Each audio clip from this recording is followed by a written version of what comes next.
এটা হলো পৃথিবীর সবচেয়ে মজার আর সবচেয়ে দামি একটা খাবার, যা রেস্টুরেন্টে কিনতে গেলে অনেক দামে কিনতে হয়, অথচ বাসায় বানাতে খরচ একেবারে নেই বললেই চলে। আর এটা বানাতে সময় লাগে মাত্র 5 মিনিট। তাহলে কেন দরকার আছে এটা খেতে হাজার হাজার টাকা ব্যয় করে রেস্টুরেন্টে যাওয়ার? প্রথমে কয়েকটি পাকা কলা একটি ব্লেন্ডারে দিয়ে দিতে হবে। কলা সিলেকশনে আপনি অবশ্যই পাকা দেখে কলাটাই এতে ব্যবহার করবেন। এখানে 4টার মতো কলা দিয়ে এতে দিতে হবে আইসক্রিম। আমরা ছোট্ট একটা ভ্যানিলা আইসক্রিম এতে ঢেলে দিব। এতে এর স্বাদ অনেক গুণে বেড়ে যাবে আর খেতেও অনেক বেশি প্রিমিয়াম লাগবে। দুধ দিয়েছি 1 কাপের মতো।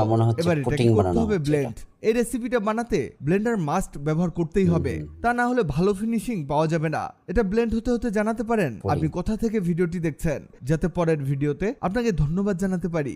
আমাদের এখানে একটু সময় নিয়ে ব্লেন্ড করতে হবে যাতে এটা গাঢ় আকার ধারণ করে। এই দেখুন, এমন গাঢ় হয়ে গেলে এতে দিতে হবে কাঁচা ডিম। মনে রাখবেন এখানে আমরা 4টা কলার জন্য 3টে ডিম দিয়েছি। এরপরে লাগবে কনডেন্স মিল্ক হাফ